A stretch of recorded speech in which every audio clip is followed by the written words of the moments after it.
Le C919 est le premier avion de ligne à fuselage étroit développé par la Chine.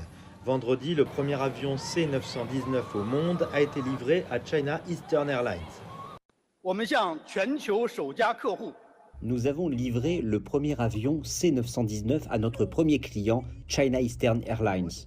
Cela signifie que le C919 fait désormais officiellement partie de la flotte générale mondiale, une étape cruciale pour la commercialisation.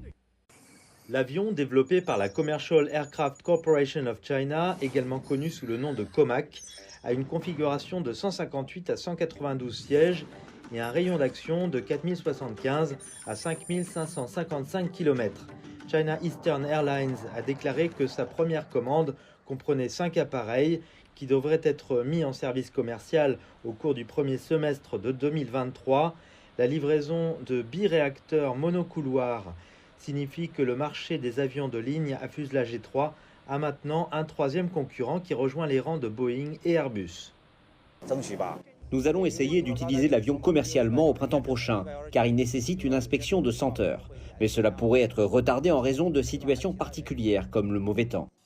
Outre sa percée sur le marché de la construction aéronautique, le secteur de l'aviation chinois semble beaucoup plus actif après que le pays a annoncé mercredi une directive en 10 points pour la prévention de la Covid-19. Les voyages intérieurs ne sont plus limités par les codes sanitaires ou les tests PCR. Cela a considérablement stimulé la demande de voyages intérieurs. De nombreux sites de réservation de voyages montrent que les billets d'avion pour le Nouvel An et la fête du printemps ont connu une augmentation considérable des recherches et des ventes. Le nombre de vols intérieurs a également connu une augmentation constante. Plus de 4700 vols intérieurs ont été effectués jeudi, soit une augmentation de 69% par rapport à la fin novembre de cette année. Pour les voyages internationaux, la Chine a actuellement mis en place une quarantaine centralisée de 5 jours, plus une période d'observation à domicile de 3 jours pour les voyageurs entrants.